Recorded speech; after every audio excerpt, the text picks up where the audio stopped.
ಪ್ರೀತಿ ವಿದ್ಯಾರ್ಥಿಗಳೇ, ಈ ತರಗತಿಯಲ್ಲಿ ನಾವು 8ನೇ ತರಗತಿಯ ಇನ್ನೊಂದು ಪ್ರಮುಖವಾಗಿರುವಂತಹ ಗದ್ಯ ಭಾಗ ಯಶೋಧರೆ ಅನ್ನೋದನ್ನು ಇವತ್ತು ಚರ್ಚೆ ಮಾಡ್ತಾ ಹೋಗೋಣ. ಅಂದರೆ ಈ ಯಶೋಧರೆ ಅನ್ನುವಂಥ ಗದ್ಯವನ್ನು ಬರೆದಿರೋರು ಮಾಸ್ತಿ ವೆಂಕಟೇಶ್ ಅಯ್ಯಂಗಾರ್ ಅವರು. ಈಗ ಅವರ ಒಂದು ಸಣ್ಣ ಪರಿಚಯವನ್ನು ಮಾಡ್ಕೊಳ್ಳೋದಾದ್ರೆ, ಮಾಸ್ತಿ ವೆಂಕಟೇಶ್ ಅಯ್ಯಂಗಾರ್ ಅವರು ಕೋಲಾರ ಜಿಲ್ಲೆಯ ಮಾಲೂರು ತಾಲೂಕಲ್ಲಿರುವಂಥ ಮಾಸ್ತಿ ಅನ್ನುವಂಥ ಒಂದು ಗ್ರಾಮದಲ್ಲಿ 6 ಜೂನ್ 1891ರಲ್ಲಿ ಹುಟ್ಟಿದರು. ಕೋಲಾರ ಜಿಲ್ಲೆ ಮಾಲೂರು ತಾಲೂಕಿನ ಮಾಸ್ತಿ ಅನ್ನುವಂಥ ಗ್ರಾಮದಲ್ಲಿ 6 ಜೂನ್ 1891ರಲ್ಲಿ ಹುಟ್ಟಿದರು. ಹಾಗೆ ಇವರ ಕಾವ್ಯನಾಮ ಶ್ರೀನಿವಾಸ ಅನ್ನುವಂಥ ಕಾವ್ಯನಾಮದಿಂದ ಅವರ ಕೃತಿಗಳನ್ನು ರಚನೆ ಮಾಡೋದನ್ನು ನಾವು ನೋಡ್ಬೋದು. ಹಾಗೆ ಮಾಸ್ತಿ ಅವರನ್ನ ಸಣ್ಣ ಕಥೆಗಳ ಜನಕ ಅಂತ ಕರೀತಾರೆ. ಸಣ್ಣ ಕಥೆಗಳ ಜನಕ ಅನ್ನೋದು ಮಾಸ್ತಿಗೆ ಇರುವಂಥ ಒಂದು ಬಿರುದು. ಹಾಗೆ ಮಾಸ್ತಿಯವರು ಬರೆದಿರುವಂತಹ ಕೆಲವು ಪ್ರಮುಖ ಕೃತಿಗಳು ಅಂತಂದ್ರೆ ಅದು ಗೌತಮಿ ಹೇಳಿದ ಕಥೆ, ಸಾಲಿಪುತ್ರನ ಕೊನೆಯ ದಿನಗಳು, ಕುಚೇಲನ ಭಾಗ್ಯ, ಹೇಮಕೂಟದಿಂದ ಬಂದ ಮೇಲೆ, ಜೊತೆಗೆ ಚಿಕ್ಕವೀರ ರಾಜೇಂದ್ರ. ಹಾಗೆ ಇವರು ಬರೆದಿರುವಂತಹ ಈ ಚಿಕ್ಕವೀರ ರಾಜೇಂದ್ರ ಅನ್ನೋ ಕೃತಿ ಏನಿದೆ, ಈ ಕೃತಿಗೆ 1982ರಲ್ಲಿ ಜ್ಞಾನಪೀಠ ಪ್ರಶಸ್ತಿಯನ್ನ ಕೊಡಲಾಗಿದೆ. ಸಾಹಿತ್ಯದಲ್ಲಿ ಸಿಗುವಂತ ಅತ್ಯುನ್ನತವಾಗಿರುವಂತಹ ಪ್ರಶಸ್ತಿ ಅಂತಂದ್ರೆ ಅದು ಜ್ಞಾನಪೀಠ ಪ್ರಶಸ್ತಿ. ಮಾಸ್ತಿ ವೆಂಕಟೇಶ ಅಯ್ಯಂಗಾರ್ ಅವರು ಕೂಡ ಜ್ಞಾನಪೀಠ ಪ್ರಶಸ್ತಿಯನ್ನು ತಂದುಕೊಟ್ಟಿರುವ ಕೃತಿ ಯಾವುದು ಅಂತಂದ್ರೆ ಅದು ಚಿಕ್ಕವೀರ ರಾಜೇಂದ್ರ 1982. ಈಗ ಈ ಪಾಠಕ್ಕೆ ಬರೋದಾದ್ರೆ, ಯಶೋಧರೆ ಎನ್ನುವಂತ ಒಂದು ನಾಟಕ ಅಥವಾ ಗದ್ಯ ಭಾಗಕ್ಕೆ ಬರೋದಾದ್ರೆ ನಾವು ಇಲ್ಲಿ ಈ ಯಶೋಧರೆ ತನ್ನ ಗಂಡನಾಗಿರುವಂತಹ ಸಿದ್ಧಾರ್ಥನನ್ನ ಕಳ್ಕೊಂಡು ಯಾವ ರೀತಿಯಾಗಿ ಪರಿತಪಿಸ್ತಾ ಇದ್ದಾಳೆ, ಹಾಗೆ ತನ್ನ ತಂದೆಯನ್ನ ಕಳ್ಕೊಂಡು ರಾಹುಲ ಯಾವ ರೀತಿಯಾಗಿ ಆತ ತಂದೆಯನ್ನ ಮತ್ತೆ ನೋಡಬೇಕು ಅನ್ನುವಂತಹ ಆಸೆ ಆತನಲ್ಲಿ ಮೂಡ್ತಾ ಇದೆ, ಯಾವ ರೀತಿಯಾಗಿ ಆಕೆಯ ಮನಸ್ಸಿನಲ್ಲಿ ಅಥವಾ ರಾಹುಲನ ಮನಸ್ಸಿನಲ್ಲಿ ಗೊಂದಲಗಳು, ತಳಮಳಗಳು, ತಂದೆಯನ್ನ ನೋಡಬೇಕು ಅನ್ನುವಂತಹ ಆಸೆ, ಆತಂಕಗಳು ಇವೆಲ್ಲ ಹೆಚ್ಚಾಗಿದ್ದಾವೆ. ಅಥವಾ ಯಾವ ರೀತಿಯಾಗಿ ಈ ಯಶೋಧರೆ ಮತ್ತೆ ರಾಹುಲ ತಮ್ಮ ತಂದೆ ಅಥವಾ ಗಂಡನಾಗಿರುವಂತಹ ಸಿದ್ಧಾರ್ಥನನ್ನ ನೋಡಿದ್ರ ಅಥವಾ ಸಿದ್ಧಾರ್ಥನನ್ನು ಪುನಃ ವಾಪಸ್ಸು ಬಂದನ ಅನ್ನುವಂಥ ಕಥೆ ಇಲ್ಲಿರೋದು. ಸೊ ಇದು ಸ್ವಲ್ಪ ಪೂರ್ವಕಥೆಯನ್ನು ನಾವು ತಿಳ್ಕೊಳ್ಳೋದಕ್ಕೆ ಪ್ರಯತ್ನ ಪಟ್ಟರೆ, ಇಲ್ಲಿ ಸಿದ್ಧಾರ್ಥ ಅನ್ನೋನು ಆತ ಒಬ್ಬ ರಾಜನಾಗಿದ್ದ. ಆ ರಾಜ ಈಗ ತನ್ನ ಅರಮನೆಯನ್ನ ಬಿಟ್ಟು ಅಥವಾ ಹೆಂಡತಿಯಾಗಿರುವಂಥ ಯಶೋಧರೆಯನ್ನ, ಮಗನಾಗಿರುವಂತಹ ರಾಹುಲನನ್ನ ಬಿಟ್ಟು ಕಾಡಿಗೆ ಹೋಗಿ ಸುಮಾರು 10 ವರ್ಷಗಳು ಕಳೆದಿದ್ದಾವೆ. ಆ 10 ವರ್ಷಗಳು ಕಳೆದ ನಂತರ ಈಗ ಪ್ರಸ್ತುತ ಯಶೋಧರೆ ತನ್ನ ಅರಮನೆಯಲ್ಲಿ ಮಲಗಿಕೊಂಡಿದ್ದಾಳೆ ಮಗನಾಗಿರುವಂತಹ ರಾಹುಲನ ಜೊತೆಗೆ. ಹೀಗೆ ಮಲಗಿರುವಾಗ ಆಕೆಗೆ ಒಂದು ಕೆಟ್ಟ ಕನಸು ಬೀಳುತ್ತೆ.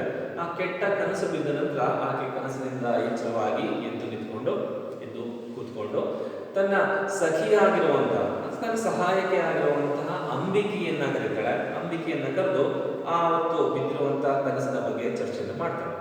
ಸೊ ಹೇಳ್ತಾಳೆ, 10 ವರ್ಷಗಳ ಹಿಂದೆ ನನಗೆ ಇದೇ ರೀತಿಯಾಗಿರುವಂತಹ ಒಂದು ಕನಸು ಬಿದ್ದಿತ್ತು. 10 ವರ್ಷಗಳ ಹಿಂದೆ. ಯಾರಿಗೆ ಹೇಳ್ತಾ ಇರೋದು? ಇದು ಅಂಬಿಕೆಗೆ ಹೇಳ್ತಾ ಇರೋದು. ಯಾರು ಹೇಳ್ತಾ ಇರೋದು? ಯಶೋಧರೆ ಹೇಳ್ತಾ ಇರೋದು.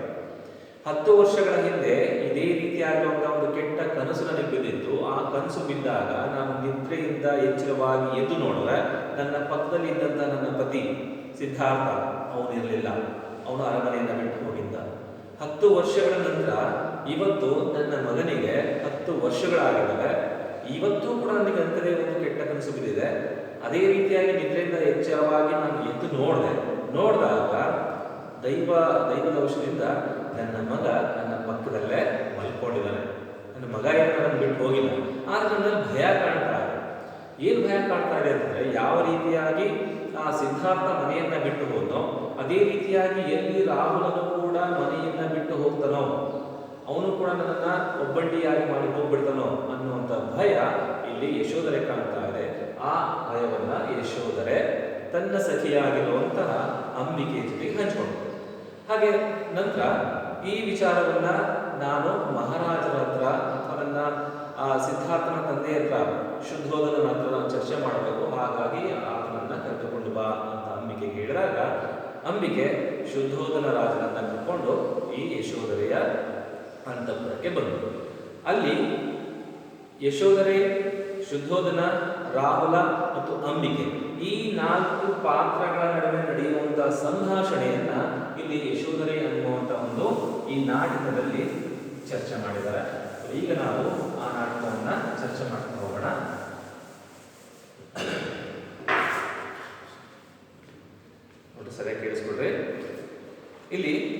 ಸನ್ನಿವೇಶ ಹೇಗಿದೆ ಅಂತಂದ್ರೆ, ಸಂಭಾಷಣೆ ನಡೆಯುವುದಕ್ಕಿಂತ ಮುಂಚೆ ಆ ಅರಣ್ಯ ಅಥವಾ ಅಂತಃಪುರದ ಸನ್ನಿವೇಶ ಹೇಗಿದೆ. ಯಶೋಧರೆ ಪಠದ ಅಡಿಗೆ ತಲೆಯಿಟ್ಟು ದುಃಖಿಸುವಳು. ರಾಹುಲನು ಹೂಗಳನ್ನು ತೆಗೆದು ಪೀಠದ ಮೇಲೆ ಹಾಕುವನು.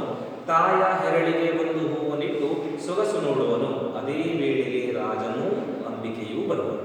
ಸೊ ಇಲ್ಲಿ ಯಶೋಧರೆ ತನ್ನ ಗಂಡನ ಪಠ ಅಂತಂದ್ರೆ ಭಾವಚಿತ್ರ, ಆ ಭಾವಚಿತ್ರದ ಕೆಳಗೆ ತನ್ನ ತಲೆಯನ್ನ ಇಟ್ಕೊಂಡು ಆಕೆ ದುಃಖವನ್ನು ವ್ಯಕ್ತಪಡಿಸ್ತಾ ಇದ್ದಾಳೆ, ಅಳ್ತಾ ಇದ್ದಾಳೆ. ಅದೇ ಸಂದರ್ಭದಲ್ಲಿ ಸಣ್ಣ ಮಗುವಾಗಿರುವಂತಹ ರಾಹುಲ ತಾಯಿಯ ದುಃಖವನ್ನ ಅರ್ಥ ಮಾಡ್ಕೊಳ್ತಾ ಇಲ್ಲ. ಆತ ಏನ್ ಮಾಡ್ತಿದ್ದಾನೆ, ಅಲ್ಲೇ ಇರುವಂತಹ ಹೂಗಳನ್ನು ತೆಗೆದು ಪೀಠದ ಮೇಲೆ ಅಥವಾ ಆಸನದ ಮೇಲೆ ಇಡ್ತಾ ಇದ್ದಾನೆ. ಜೊತೆಗೆ ಆ ಹೂಗಳಲ್ಲಿ ಒಂದು ಹೂವನ್ನು ತೆಗೆದುಕೊಂಡು ತನ್ನ ತಾಯಿಯ ಹೆರಳಿಗೆ ತಲೆಗೆ ಅಥವಾ ಜಡೆಗೆ, ಆಕೆಯ ಕೂದಲಿಗೆ ಹೂವನ್ನ ಮುಡಿಸುವಂತಹ ಕೆಲಸವನ್ನ ಮಾಡ್ತಾರೆ. ಅದೇ ವೇಳೆಗೆ ಅಲ್ಲಿ ರಾಜನಾಗಿರುವಂತಹ ಶುದ್ಧೋಧನ ಹಾಗೆ ಯಶೋಧರೆಯ ಸಖಿಯಾಗಿರುವಂತಹ ಅಂಬಿಕೆ ಇಬ್ಬರು ಕೂಡ ಬಂದು ರಾಜ ಯಶೋಧರೆಗೆ ಕೇಳ್ತಾನೆ, ಅಮ್ಮಾಜಿ ಬಂದಿಹೇನು? ನಾನು ಬಂದಿದ್ದೀನಮ್ಮ, ಏನೋ ಕರೆದಿದ್ದಲ್ಲ ನನಗೆ, ನೀನು ಬಂದಿದ್ದೀನಿ, ಏನು ವಿಚಾರ ಅಂತ ಹೇಳಿದಾಗ ಯಶೋಧರೆ ಎದ್ದು ಬಂದು ನಮಸ್ಕರಿಸಿ ಪೀಠವನ್ನು ಕೊಡಬೇಕು. ಸೊ ಯಶೋಧರೆ ಎದ್ದು ನಿಂತ್ಕೊಂಡು ತನ್ನ ಮಾವನಾಗಿರುವಂತಹ ಶುದ್ಧೋಧನೆಗೆ ನಮಸ್ಕಾರವನ್ನು ಮಾಡಿ ಪೀಠವನ್ನು ಕೊಡಬೇಕು ಅಂತ ದಯಮಾಡಿ ಈ ಪೀಠದ ಮೇಲೆ ಆಸೀನರಾಗಿ ಅಂತ ಆತನನ್ನ ಕೋರಿಸಿದರು. ನಾನು ಬಹುದಿನದಿಂದ ನಿಮ್ಮ ಬೇಡುತ್ತಲಿದ್ದೆ, ಸೋದರಿಯ ಸುತೆ ಎಂದು ಎಳೆತನದಲ್ಲೇ ನನ್ನ ಕರೆತಂದಿರಿ, ಸಾಕಿ ಸಲಹಿದಿರಿ, ಸೊಸೆಯಾಗಿ ಮನೆಗೆ ಹೋಗಿಸಿದಿರಿ, ಬಾಳುವೆನು ಉದ್ಧರಿಸಿದಿರಿ, ಕನಸಿನಲ್ಲಿ ಎಣಿಸಲಾಗದ ಸೌಖ್ಯಗಳ ನಾನು ನಿಮ್ಮ ಅರಮನೆಯಲ್ಲಿ ಅನುಭವಿಸಿ ಸುಖಿಸಿದೆನು. ಸರಿ, ಯಶೋಧರೆ ಹೇಳ್ತಾರೆ ನನ್ನ ಮಾವನಾಗಿರುವಂತಹ ಶುದ್ಧೋಧನಿಗೆ ಏನಂತ, ನೀವು ನಿಮ್ಮ ಹತ್ರ ನಾನು ಬಹುದಿನಗಳಿಂದ ನಾನು ಬೇಡ್ತಾ ಇದ್ದೀನಿ, ನನ್ನನ್ನು ನೀವು ಸೋದರಿಯ ಸುತೆ ಎಂದು, ನಿಮ್ಮ ಮಗಳು ಅಂತ ಅನ್ಕೊಂಡು ಸೋದರಿಯ ಸುತೆ ನೋಡಿ, ಸೋದರಿ ಅಂದ್ರೆ ಶುದ್ಧೋಧನನ ತಂಗಿ, ಆ ಶುದ್ಧೋಧನನ ತಂಗಿಯ ಮಗಳು ಅನ್ನುವಂಥ ಕಾರಣಕ್ಕೆ, ಸುತೆ ಅಂದ್ರೆ ಮಗಳು ಅನ್ನುವಂಥ ಕಾರಣಕ್ಕೆ ಬಾಲ್ಯದಲ್ಲೇ ನನ್ನನ್ನು ನೀವು ಕರೆದುಕೊಂಡು ಬಂದು ಇಲ್ಲಿ ಸಾಕಿದ್ರಿ, ಸಲಹಿದ್ರಿ, ಜೊತೆಗೆ ನಿಮ್ಮ ಮನೆಯ ಸೊಸೆಯನ್ನಾಗಿ ನನ್ನನ್ನು ನಿಮ್ಮ ಮನೆಯೊಳಗೆ ಕರ್ಕೊಂಡ್ರಿ, ಹಾಗೆ ನನ್ನ ಬಾಳುವೆಯನ್ನು ಕೂಡ ನೀವು ಉದ್ಧಾರ ಮಾಡಿದ್ರಿ. ನಾನು ಕನಸಿನಲ್ಲೂ ಕೂಡ ಇಳಿಸಲು ಸಾಧ್ಯ ಆಗದೇ ಇರುವಂತಹ ಸುಖವನ್ನ, ಸಂಪತ್ತನ್ನ, ಸೌಖ್ಯವನ್ನ ನಿಮ್ಮ ಅರಮನೆಯಲ್ಲಿ ನಾನು ಅನುಭವಿಸಿದೆ ಅಂತ ಹೇಳಿದಾಗ, ನಿಮ್ಮ ಅರಮನೆಯಲ್ಲಿ ಅಂತ ಹೇಳಿದಾಗ ರಾಜ, ನನ್ನ ಅರಮನೆಯಲ್ಲಿ ಅಂದ್ರೆ ಈ ಅರಮನೆ ನಿಂದಲ್ವಾ, ನಂದು ಅಂತ ಹೇಳ್ತಾ ಇದ್ದೀನಿ ನೀನು ಅಂತ ರಾಜ ಆಕೆಗೆ ಕೇಳಿದ. ಆಗ ಯಶೋಧರೆ, ನಮ್ಮ ಅರಮನೆಯಲ್ಲಿ ಇಲ್ಲ, ನಿಮ್ಮದಲ್ಲ, ನಮ್ಮ ಅರಮನೆ, ನಮ್ಮೆಲ್ಲರಿಗೂ ಸೇರುವಂತಹ ಅರಮನೆ ಇದು. ಯಾಕೆಂದ್ರೆ ಸೊಸೆಯಾಗಿದ್ರು ಕೂಡ ಸೊಸೆಯನ್ನ ಅಲ್ಲಿ ಶುದ್ಧೋಧನ ತನ್ನ ಮಗಳ ಹಾಗೆ ನೋಡ್ತಾ ಇದ್ದಾನೆ, ಮಗಳ ಹಾಗೆ ಕಾಣ್ತಾ ಇದ್ದಾನೆ, ಹಾಗಾಗಿ ನಮ್ಮ ಅರಮನೆ ಅಂತ ಹೇಳಿ. ಮುಂದೆ, ನಿಮ್ಮ ಐಶ್ವರ್ಯದಲ್ಲಿ ಕಣ ಮಾತ್ರವನ್ನು ನನಗೆ ಇಲ್ಲವೆನ್ನದೇ ನನ್ನ ಪರಿಪಾಲಿಸಿದಿರಿ, ಪತಿಯನ್ನಿಟ್ಟಿರಿ, ಬಾಲದೇವರಾಗಿರಲೆಂದು ಪತಿಯನ್ನಿನ್ನೊಮ್ಮೆ ನೀಡಿರಿ, ನನ್ನ ರಕ್ಷಿಸಿರಿ. ನೋಡಿ ಮತ್ತೇನು ಹೇಳ್ತಿದ್ದಾರೆ, ನಿಮ್ಮ ಐಶ್ವರ್ಯದಲ್ಲಿ ಕಣ ಮಾತ್ರವನ್ನು ನನಗೆ ನೀವು ಇಲ್ಲ ಅನ್ನದೆ, ನಿಮ್ಮ ಏನು ಈ ಸಿರಿ ಸಂಪತ್ತು ಐಶ್ವರ್ಯ ಇದೆ, ಈ ಐಶ್ವರ್ಯದಲ್ಲಿ ಒಂದಿಷ್ಟು ಕೂಡ ನನಗೆ ಇಲ್ಲ ಅನ್ನದ ಹಾಗೆ ನಾನು ಏನು ಕೇಳಿದ್ರು ಕೂಡ ಅದನ್ನ ನೀವು ಕೊಟ್ಟಿದ್ದೀರ, ನನ್ನನ್ನು ಸಾಕಿದ್ದೀರ, ಸಲಹಿದ್ದೀರ. ಆದರೆ ಇವತ್ತು ನನ್ನ ಮಗನಿಗಾಗಿ ಮತ್ತೊಮ್ಮೆ ನೀವು ನನ್ನ ಪತಿಯನ್ನ ಕೊಡೋದಕ್ಕೆ ಸಾಧ್ಯನಾ ಅಂತ ಕೇಳ್ತಿದ್ದಾರೆ. ನೋಡಿ, ಪತಿಯನ್ನ ಕೊಡೋದಕ್ಕೆ ಸಾಧ್ಯನಾ ಅಂತ ಯಾಕೆ ಹೇಳ್ತಿದ್ದಾರೆ? ಯಶೋಧರೆಯ ಪತಿಯಾಗಿರುವಂತಹ ಸಿದ್ಧಾರ್ಥ ಶುದ್ಧೋಧನನ ಮಗ. ಈಗ ಸಿದ್ಧಾರ್ಥ ಏನ್ ಮಾಡಿದ್ದಾನೆ ಅಂತಂದ್ರೆ, ಅವನ ಅರಮನೆಯನ್ನು ಬಿಟ್ಟು ಮಗುವನ್ನ ಬಿಟ್ಟು ಹೆಂಡತಿಯನ್ನ ಬಿಟ್ಟು ಹೋಗ್ಬಿಡಿದ್ದಾನೆ. ಸೊ ಹಾಗಾಗಿ ಅಂತಹ ಗಂಡನನ್ನ ಮತ್ತೊಮ್ಮೆ ನೀವು ಅವನು ಆತ ಎಲ್ಲಿದ್ದಾನೆ ಅಂತ ಹುಡುಕಿಸಿ ಕರೆದುಕೊಂಡು ಬಂದು ನನಗೆ ನೀವು ಕೊಡೋದಕ್ಕೆ ಸಾಧ್ಯನಾ ಅಂತ ಶುದ್ಧೋಧನನಿಗೆ ಯಶೋಧರೆ ಕೇಳಿ. ಆಗ ರಾಜ ಹೇಳ್ತಾನೆ, ಏನ ಮಾಡಿದ್ದು ಕೇಳುವೆ, ನಾನು ಏನ್ ಮಾಡ್ಬೇಕಮ್ಮ, ನಾನು ಏನ್ ಮಾಡ್ಬೇಕು ಅಂತ ಇದ್ದೀನಿ ಹೇಳು ಅಂತ ಕೇಳಿದ. ಅದಕ್ಕೆ ಯಶೋಧರೆ, ನಮ್ಮ ಅಣ್ಣಾಜಿ ತಂದೆಯನ್ನು ಕರೆತರಲು ಹೋಗುವೆನು ಎನ್ನಲಾಗಿ ನೀವು ಒಪ್ಪಿದಿರಂತೆ, ನಾನು ನಿಮ್ಮನ್ನೇ ಮೊದಲು ಬೇಡಿಕೊಂಡಿದ್ದೆ, ನಾನವರೆಡೆಗೆ ಹೋಗುವೆನು, ಇವನನ್ನು ಇಲ್ಲಿಯೇ ನಿಲ್ಲಿಸಿಕೊಳ್ಳಿರಿ. ಏನ್ ಹೇಳ್ತದಲ್ಲ ಯಶೋಧರೆ ಅಂತಂದ್ರ, ನಮ್ಮ ಅಣ್ಣಾಜಿ, ಇಲ್ಲಿ ಅಣ್ಣಾಜಿ ಅಂತಂದ್ರ ಮಗನಾಗಿರುವಂತಹ ರಾಹುಲ ಮಗ. ಇಲ್ಲಿ ಯಾರ ಮಗ? ಯಶೋಧರೆಗೆ ರಾಹುಲ ಮಗ. ಹಾಗಾಗಿ ಕೇಳ್ತಾರೆ, ನಮ್ಮ ರಾಹುಲ ನಿಮಗೆ ಬಂದು ಕೇಳಿದಂತೆ ತಂದೆಯನ್ನ ಕರ್ಕೊಂಡು ಬರ್ತೀನಿ ಅಂತ, ಅದಕ್ಕೆ ನೀವು ಒಪ್ಕೊಂಡಂತೆ, ಆಯ್ತು ಸರಿ ಹೋಗಪ್ಪ ಕರ್ಕೊಂಬ ಅಂತ ಹೇಳಿದಂತೆ. ನಾನು ಮೊದಲೇ ನಿಮ್ಮ ಹತ್ರ ಒಂದ್ಸಲ ಬೇಡ್ಕೊಂಡಿದ್ದೆ, ನಾನು ಅವರೆಲ್ಲಿದ್ದಾರೆ ಹೋಗಿ ಅವ್ರನ್ನ ಹುಡ್ಕೊಂಡು ಬರ್ತೀನಿ, ಇವನನ್ನ ಕಳ್ಸೋದು ಬೇಡ, ಇವನನ್ನ ನೀವು ಇಲ್ಲೇ ನಿಲ್ಸ್ಕೊಳ್ಳಿ ಅಥವಾ ನಿಮ್ಮ ಜೊತೆಗೆ ಇರಿಸ್ಕೊಳ್ಳಿ, ನಾನು ಹೋಗಿ ನನ್ನ ಗಂಡನನ್ನ ಹುಡ್ಕೊಂಡು ಬರ್ತೀನಿ ಅನ್ನುವಂಥ ಮಾತುಗಳನ್ನ ಯಶೋಧರೆ ಶುದ್ಧೋಧನಿಗೆ ಹೇಳಿದರು. ಆಗ ಶುದ್ಧೋಧನ ಹೇಳ್ತಾನೆ, ಅಮ್ಮಾಜಿ, ಬಾಲಕನು ತಂದೆಯನ್ನು ಕರೆತರುವೇನೆಂದೆನಲು ಕೇವಲ ವಿನೋದದಲ್ಲಿ ಆಗಬಹುದು ಎಂದೆನು. ಈ ಬಾಲಕ ಅಂದ್ರೆ ರಾಹುಲ, ಅವನು ಸಣ್ಣ ಹುಡುಗನಾಗಿರೋದ್ರಿಂದ ತಂದೆಯನ್ನ ಕರೆತರ್ತೀನಿ ಅಂತ ಹೇಳಿದ. ನಾನು ಅವನಿಗೆ ವಿನೋದದಲ್ಲಿ, ತಮಾಷೆಗೆ, ಹುಡುಗಾಟಕ್ಕೆ ಅಂತ, ಸುಮ್ಮನೆ ಆ ಹುಡುಗನಿಗೆ ಖುಷಿ ಪಡಿಸೋದಕ್ಕೆ ಅಂತ ಆಯ್ತು ಹೋಗಿ ಕರ್ಕೊಂಬಾರಪ್ಪ ಅಂತ ಹೇಳಿದೆ ಅಷ್ಟೇ. ಆದರೆ ನಮ್ಮ ಕುವರನ ಕರೆದು ತರಬೇಕು ಎನ್ನಲಾಗಿ ಹೋಹ ಬೇಹಿಲ್ಲವೇ ಎಳೆಯನನ್ನು ಕಳುಹುವರೆ. ನೋಡಮ್ಮ, ನನ್ನ ಮಗನನ್ನ ಅಥವಾ ಕುವರ ಅಂದ್ರೆ ಮಗ, ನನ್ನ ಮಗನಾಗಿರುವಂತ ಸಿದ್ಧಾರ್ಥನನ್ನ ಹುಡುಕಿಕೊಂಡು ಬರಬೇಕು ಅನ್ನೋದಾಗಿದ್ರೆ ನಮ್ಮ ಹತ್ರ ಹುಡುಕ್ಸೋದಕ್ಕೆ ಅಥವಾ ಕಳಿಸೋದಕ್ಕೆ ಬೇಹರಿಲ್ವಾ? ಬೇಹಿನವರು ಅಂದ್ರೆ ಗುಪ್ತಚಾರರು, ಗೂಢಚಾರರು ಅಂತ ಕರೀತೀವಿ. ಅಥವಾ ಕೆಲಸಗಾರರು, ನಮ್ಮ ಹತ್ರ ಬೇರೆ ಕೆಲಸಗಾರರಿಲ್ವಾ? ಗುಪ್ತಚಾರರಿಲ್ವಾ ಅಥವಾ ಗೂಢಚಾರರಿಲ್ವಾ? ಅದನ್ನ ಬಿಟ್ಟು ಯಾರಾದ್ರೂ ಈ ಎಳೆಯ ಹುಡುಗರನ್ನ ಕಳಿಸ್ತಾರ? ಅವನು ಕೇಳ್ದ ಅನ್ನೋ ಕಾರಣಕ್ಕೆ ನಾನು ತಮಾಷೆಗೆ ಸರಿ ಆಯ್ತು ಹೋಗಪ್ಪ ಅಂತ ಹೇಳಿದೆ ಅಂತ ಇಲ್ಲಿ ಶುದ್ಧೋಧನ ಯಶೋಧರೆಗೆ ಹೇಳಿದೆ. ಆಗ ಅಲ್ಲೇ ಇದ್ದ ರಾಹುಲ ಈ ಅಜ್ಜನ ಮಾತುಗಳನ್ನ ಕೇಳ್ತಾ ಇದ್ದ ರಾಹುಲ. ಆ ಅಜ್ಜನ ಮಾತುಗಳನ್ನ ಕೇಳಿದ ತಕ್ಷಣ ರಾಹುಲ ಏನ್ ಹೇಳ್ತಾನೆ, ಏನು ತಾತ, ಮುನ್ನ ಹೋಗಬಹುದು ಎಂದವರು ಈಗ ಉಂಟೆ ಎಂದು ಹೇಳುವಿರಿ. ಏನ್ ತಾತ ನೀವು ಹೇಳ್ತಿರೋದು? ನಾನು ಬಂದು ಕೇಳಿದಾಗ ಮೊದಲಿಗೆ ಹೋಗ್ಬಹುದು, ಹೋಗಿ ಹುಡ್ಕೊಂಬ ಅಂತ ಹೇಳಿದ್ರಿ, ಆದ್ರೆ ಈಗ ಉಂಟೆ ಎಂದು ಹೇಳಬಹುದೇ? ಉಂಟೆ ಆದ್ರೆ ಈಗ ಈ ಸಣ್ಣ ಹುಡುಗನ ಯಾರು ಕಳಿಸ್ತಾರ? ಅವನನ್ನ ಕಳಿಸೋದಕ್ಕೆ ಸಾಧ್ಯ ಇಲ್ಲ ಅಂತ ಹೇಳ್ತಿದ್ರಲ್ಲ ನೀವು. ಅವಾಗ್ಲೇ ಒಂದು ಮಾತು ಹೇಳಿದ್ರಿ, ಈಗಲೇ ಒಂದು ಮಾತು ಹೇಳ್ತಾ ಇದ್ದೀರಾ ಅಂತ. ಜೊತೆಗೆ ದೊಡ್ಡವರು ನನಗೊಂದು ಮಾತನಾಡುತ್ತಾ ತಾಯಿ ಕೇಳಿದರೆ ಬೇರೊಂದು ಮಾತ ಹೇಳಿದ್ರು, ನಾ ಹೋಗುವೆನು. ಅಮ್ಮ ಇಂದು ಅಳುತ್ತಲಿದ್ದರು, ಅಣ್ಣ ಬಾರದಿರೆ ಅಳುತ್ತಲೇ ಇರುವರು, ನಾ ಹೋಗಿ ಕರೆತರುವೆನು. ಏನಜ್ಜ ನೀವು ಮಕ್ಕಳು ಕೇಳಿದಾಗ ಒಂದು ಮಾತು ಹೇಳೋದು, ದೊಡ್ಡವರು ಕೇಳಿದಾಗ ಇನ್ನೊಂದು ಮಾತನ್ನ ಹೇಳೋದು ನೀವು? ಈ ತರ ಯಾಕೆ ಮಾಡ್ತಾ ಇದ್ದೀರಾ ನೀವು?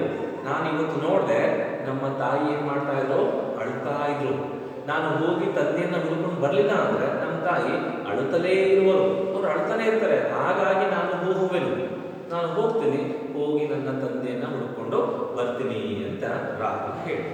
ಆಗ ಯಶೋಧರೆ ಶುದ್ಧೋಧನಿಗೆ ಹೇಳ್ತಾಳೆ, ಕೇಳಿದಿರ ಹಸುಳೆಯಾಡುವ ಮಾತ, ನನಗೂ ನಿನ್ನೆ ನೋಡಿದ ಒಂದು ಕನಸು ಮನವು ತುಡುಕಿ ಉಸಿರಿಂದ ಉಸಿರು ಪಡವಾಗಿ ಚೇತನವೆಲ್ಲ ಬೆಂಡಾಗಿ ಹೋಗಿ ಒಣಗಿ ತರಗಾಗಿ ನೋಡಿ. ನಿಮ್ಮ ಮೊಮ್ಮಗು ಅಥವಾ ರಾಹುಲ ಮಾತಾಡ್ತಂಥ ಮಾತುಗಳನ್ನು ಏನ್ ಹೇಳ್ತಾ ಇದ್ದಾರೆ, ನಾನೇ ಹೋಗ್ತೀನಿ ಅಂತ ಹೇಳ್ತಾ ಇದ್ದಾರೆ. ಅದರಲ್ಲೂ ನನಗೆ ನಿನ್ನೆ ರಾತ್ರಿ ಒಂದು ಕನಸು ಬಿತ್ತು. ಆ ಕನಸನ್ನ ನಾನು ನೋಡಿದ ನಂತರ ಯಾಕೋ ನನ್ನ ಮನಸ್ಸು, ನನ್ನ ಉಸಿರೆಲ್ಲ ಕಳುವಾಗಿ, ಪ್ರಾಣವೇ ಇಲ್ಲದ ಹಾಗೆ, ಚೇತನವೇ ಇಲ್ಲದ ಹಾಗೆ, ಕೇವಲ ಚಿಂತೆಯಲ್ಲಿ ನಾನು ಮುಳುಗಿ ಹೋಗಿದ್ದೀನಿ. ನನ್ನ ಜೀವವೆಲ್ಲ ಒಣಗಿ ತರಗಾಗಿರುವುದು, ಒಣಗಿದ ತರಗೆಲೆ ಎಲೆ ಹೇಗಿರುತ್ತೋ ಆ ರೀತಿಯಾಗಿ ನನ್ನ ಜೀವವೆಲ್ಲ ಬಳಲಿ ಬೆಂಡಾಗಿ ಹೋಗಿದೆ. ಅದೇ ಚಿಂತೆ ನನ್ನ ಮನಸ್ಸಲ್ಲಿ ತುಂಬಿಕೊಂಡಿದೆ. ಅಂತ ಕೆಟ್ಟ ಕನಸು ನನಗೆ ಬಿತ್ತು ಅಂತ ಹೇಳ್ತಾರೆ. ಆಗ ರಾಜ, ಹೌದು, ಅಂಬಿಕೆ ಕನಸ ಮಾತಾ ಹೇಳಿದಳು ಎನಗೆ. ನಿಜದಿಂದ ಬಂದಿರುವ ನೋವು ಸಾಕಾಗಿರಲು ಕನಸೊಂದು ಬೇರೆ ನಿನ್ನನ್ನು ಹಿಂಸೆ ಪಡಿಸುತ್ತಿದೆ. ಹೌದಮ್ಮ, ಈ ಕನಸು ನಿನಗೆ ಬಿದ್ದಿರುವಂತ ವಿಚಾರವನ್ನ ನನಗೆ ಅಂಬಿಕೆ ಕೂಡ ಹೇಳಿದ್ದು. ಹಾಗೆ ನಿಜವಾಗಿ ನಿನ್ನ ಗಂಡ ನಿನ್ನ ಬಿಟ್ಟು ಹೋಗಿರುವಂತಹ ಈ ಒಂದು ಸಮಸ್ಯೆ ಏನಿದೆ, ಈ ಒಂದು ಕಷ್ಟದಿಂದಲೇ ನೀನು ಹಲವಾರು ಸಾಕಷ್ಟು ದುಃಖವನ್ನು ಅನುಭವಿಸ್ತಾ ಇದೆಯಾ, ನಿಜವಾದಂಥ ದುಃಖವನ್ನು ಅನುಭವಿಸ್ತಾ ಇದೆಯಾ. ಅಂಥದ್ರಲ್ಲಿ ಇಂಥ ಕೆಟ್ಟ ಕನಸು ಕೂಡ ಬಿದ್ದು ನಿನಗೆ ಇನ್ನಷ್ಟು ಚಿತ್ರಹಿಂಸೆಯನ್ನು ಕೊಡ್ತಾ ಇದೆ ನೋಡು ಅಂತ ಆ ಶುದ್ಧೋಧನ ಹೇಳಿದ. ಆಗ ಯಶೋಧರೆ ಹೇಳ್ತಾಳೆ, ಮತ್ತೆ ಇಂದು ಇರುಳಾಗುವುದು, ಇನ್ನೇನ ಮಾಡುವ, ನಿದ್ದೆಯಲ್ಲಿ ಮುಳುಗಲು ಇನ್ನಾವ ಕನಸಿನ ಮೊಸಳೆ ಹಿಡಿಯುವುದು, ಇನ್ನೆನಿತು ತೊಡಗಬೇಕು ಎಂದು ಚೇತನಗಳೆಲ್ಲ ಭೀತಿಯಲ್ಲಿ ಕಲಕಿಹವು ಎನಗೆ, ಎನ್ನನ್ನು ಉದ್ಧರಿಸಬೇಕು ಎಂದು ಮಂಡಿಯೂರಿ ನಮಸ್ಕರಿಸುವಳು. ಮತ್ತೆ ಯಶೋಧರೆ ಹೇಳ್ತಾರೆ ಶುದ್ಧೋಧನಿಗೆ, ಇವತ್ತು ಮತ್ತೆ ಇರುಳಾಗುತ್ತೆ. ಇರುಳು ಅಂದ್ರೆ ರಾತ್ರಿ, ಇವತ್ತು ಮತ್ತೆ ಪುನಃ ರಾತ್ರಿ ಆಗುತ್ತೆ. ಇನ್ನೇನ ಮಾಡುವ, ರಾತ್ರಿ ಆಯ್ತು ಅಂತ ನಾನೇನ್ ಮಾಡೋಕ್ಕಾಗತ್ತೆ. ಮತ್ತೆ ಇವತ್ತು ನನಗೆ ಕನಸು ಬೀಳುತ್ತೆ. ನಾನು ನಿದ್ದೆಯಲ್ಲಿ ಮಲಗಿರುವಾಗ ಯಾವ ಕನಸಿನ ಮೊಸಳೆ, ನೋಡ್ರಿ, ಕನಸಿನ ಮೊಸಳೆ ಅಂದ್ರೆ ಯಾವುದೋ ಒಂದು ಕನಸು ಬೀಳಬಹುದು. ಆ ಕನಸಿನಲ್ಲಿ ಬರುವಂತ ಮೊಸಳೆ ನನ್ನನ್ನ ಎಲ್ಲಿ ಹಿಡಿಯುತ್ತೋ ಇನ್ನೇನು ತೊಡಗಬೇಕು, ಇನ್ನಿಷ್ಟು ಕಷ್ಟವನ್ನು ನಾನು ಪಡಬೇಕು. ಹಾಗೆ ಈ ಕಷ್ಟಗಳನ್ನ ನೆನೆಸ್ಕೊಂಡು ಇವತ್ತು ರಾತ್ರಿ ಆಗತ್ತೆ, ಕನಸು ಬಿಡುತ್ತೆ, ಕನಸಲ್ಲಿ ಒಂದು ಕನಸಿನ ಮೊಸಳೆ ಬಂದು ನನ್ನನ್ನ ಕಚ್ಚುತ್ತೆ, ಹಿಡಿಯುತ್ತೆ ಅನ್ನೋದನ್ನ ನೆನೆಸ್ಕೊಂಡೇ ನನ್ನ ಚೇತನಗಳೆಲ್ಲ ಭೀತಿಯಲ್ಲಿ ಕಲಕಿಹವು. ನನ್ನ ಮನಸ್ಸಲ್ಲೆಲ್ಲ ಭೀತಿ, ಭಯ ಆವರಿಸಿಕೊಂಡಿದೆ. ಹಾಗಾಗಿ ದಯವಿಟ್ಟು ನೀವು ನನ್ನನ್ನು ಉದ್ಧರಿಸಬೇಕು, ನೀವು ನನಗೆ ಸಹಾಯ ಮಾಡಬೇಕು, ನನ್ನ ಗಂಡನನ್ನ ಮರಳಿ ನನಗೆ ಕೊಟ್ಟು ನನ್ನನ್ನು ಕಾಪಾಡಬೇಕು ಅಂತ ಆಕೆ ತನ್ನ ಮಂಡಿಯೂರಿ ತನ್ನ ಮಾವನಾಗಿರುವಂಥ ಶುದ್ಧೋಧನನಿಗೆ ನಮಸ್ಕಾರವನ್ನು ಮಾಡ್ತಾಳೆ. ಆಗ ರಾಜ, ಏಳು ಅಮ್ಮಾಜಿ, ನಿನ್ನ ದುಃಖವ ನಾನು ಕಾಣಿದೆ. ಹೇಳಮ್ಮ, ನೀ ಬಲ್ಲೆಯಂತೆ ನಿನ್ನಾಡುವ ಸನ್ಯಾಸವನ್ನು ಸ್ವೀಕರಿಸಿಹನು ಎಂದು ನೀ ಹೋಗಿ ಆತನನ್ನು ನೋಡುವುದು ಸರಿಯಪ್ಪದೆ. ಯಾವಾಗ ಮಂಡಿಯೂರಿ ನಮಸ್ಕಾರವನ್ನು ಮಾಡಿದ್ಲು ಯಶೋಧರೆ, ಆಗ ಶುದ್ಧೋಧನ ಏನು ಮಾಡ್ದ, ತನ್ನ ಸೊಸೆಯನ್ನ ಮೇಲಕ್ಕೆ ಇಳಿಸಿ, ಹೇಳಮ್ಮ, ನಿನ್ನ ಸಮಸ್ಯೆ ನನಗೆ ಅರ್ಥ ಆಗುತ್ತೆ, ನಿನ್ನ ದುಃಖ ನನಗೆ ಅರ್ಥ ಆಗುತ್ತೆ, ಆದರೆ ನೀ ಬಲ್ಲೆಯಂತೆ, ನಿನಗೆ ಗೊತ್ತಲ್ವಾ ಏನು ಅಂತಂದ್ರೆ ನಿನ್ನ ಆಣ್ಮ, ನಿನ್ನ ಆಣ್ಮ, ಆಣ್ಮ ಅಂತಂದ್ರೆ ಆಣ್ಮ ಅಂದ್ರೆ ಪ್ರೀತಿಯ ಪತಿ, ನಿನ್ನ ಪ್ರೀತಿಯ ಪತಿಯಾಗಿರುವಂಥ ಸಿದ್ಧಾರ್ಥ ಸನ್ಯಾಸವನ್ನು ಸ್ವೀಕರಿಸಿಹನು ಎಂಬುದು ನೀ ಬಲ್ಲೆಯಂತೆ. ನಿನಗೇ ಗೊತ್ತಿದೆ, ನಿನ್ನ ಗಂಡ ಮನೆ ಬಿಟ್ಟು ಹೋಗಿರುವಂತನು ಹೋಗಿ ಸನ್ಯಾಸವನ್ನ ಸ್ವೀಕಾರ ಮಾಡಿದನೆ ಅಂತ. ಹಾಗೆ ಸನ್ಯಾಸವನ್ನ ಸ್ವೀಕಾರ ಮಾಡಿರುವಂತಹ ನಿನ್ನ ಗಂಡನನ್ನ ನೀನು ಹೋಗಿ ನೋಡ್ತೀನಿ ಅಂತ ಹೇಳ್ತಿರೋದು ಇದು ಸರಿನಾ ಅಂತ ತನ್ನ ಸೊಸೆಗೆ ಕೇಳಿದ. ಆಗ ಯಶೋಧರೆ, ಹೋಗಿ ಕೇಳುವೆನು, ನಾನು ಮಾಡ್ತಿರೋದು ಸರಿನೋ ಅಥವಾ ತಪ್ಪೋ, ಗಂಡನನ್ನ ನೋಡಬೇಕು ಅನ್ನುವಂಥ ಆ ಆಸೆ, ಇಚ್ಛೆ ಇದು ಸರಿನೋ ಅಥವಾ ತಪ್ಪೋ ಅಂತ ನಾನು ಅವರಿಗೆ ಕೇಳ್ತೀನಿ, ಗಂಡನಿಗೆ ಕೇಳ್ತೀನಿ ಅಂತ ಯಶೋಧರೆ ಮಾವನಿಗೆ ಹೇಳಿದರು. ಆಗ ರಾಜ, ಸನ್ಯಾಸಿಯಾದವನು ಸತಿಯ ನೋಡುವ ಮಾತು ಸಂಪ್ರದಾಯಕ್ಕೆ ವಿರೋಧ. ನೋಡಮ್ಮ, ಯಾರು ಸನ್ಯಾಸಿಯಾಗಿದನೋ ಅವನು ಸನ್ಯಾಸಿಯಾದ ನಂತರ ತನ್ನ ಸತಿಯನ್ನ ನೋಡೋದು, ತನ್ನ ಸತಿ ಅಂತಂದ್ರೆ ಹೆಂಡತಿ ಅಥವಾ ಮಡದಿ, ಸತಿಯ ಮುಖವನ್ನು ನೋಡೋದು, ಹೆಂಡತಿಯನ್ನು ನೋಡೋದು ಇದು ಸಂಪ್ರದಾಯಕ್ಕೆ ವಿರುದ್ಧವಾದಂಥದ್ದು. ಹಾಗಾಗಿ ನೀನು ಹೋಗ್ತೀನಿ ಅನ್ನೋದು ಅದಷ್ಟು ಸಮಂಜಸಲ್ಲ ಅಂತ ಹೇಳಿ. ಆಗ ಯಶೋಧರೆ ಹೇಳ್ತಾರೆ, ಪೂರ್ವದಲ್ಲಿ ಗಾರ್ಗಿ ಸನ್ಯಾಸದಲ್ಲಿ ತನ್ನ ಪತಿಯೊಡನೆ ಕಾನನಕ್ಕೆ ತೆರಳಿದಳು ಎಂದು ಕೇಳಿದೆನು. ನಾನಂತೆಯೇ ಸನ್ಯಾಸವನ್ನು ಕೊಂಡು ಪತಿಯೆಡೆಗೆ ಸಾರಿದರೆ. ಏನ್ ಹೇಳ್ತಾರೆ ಯಶೋಧರೆ, ಪೂರ್ವದಲ್ಲಿ ಅಂದ್ರೆ ಪ್ರಾಚೀನ ಕಾಲದಲ್ಲಿ ಗಾರ್ಗಿ ಅನ್ನುವಂಥ ಒಬ್ಬ ಮಹಿಳೆ, ಗಾರ್ಗಿ ಅನ್ನುವಂಥ ಮಹಿಳೆ, ಆಕೆ ಸನ್ಯಾಸವನ್ನ ಸ್ವೀಕರಿಸಿ ಕಾಡಿಗೆ ಹೋಗಿರುವಂತ ತನ್ನ ಪತಿ ಇದನ್ನಲ್ಲ, ಆ ಪತಿಯ ಜೊತೆಗೆ ಆಕೆನೂ ಕೂಡ ಹೋದು ಹೇಗೆ ಸನ್ಯಾಸವನ್ನ ಸ್ವೀಕರಿಸಿ. ಗಾರ್ಗಿಯ ಪತಿ ಸನ್ಯಾಸವನ್ನ ಸ್ವೀಕರಿಸಿ ಅವನು ಕಾಡಿಗೆ, ಕಾನನ ಅಂದ್ರೆ ಕಾಡು, ಸಮ್ನಾರ್ಥಕ ಪದ.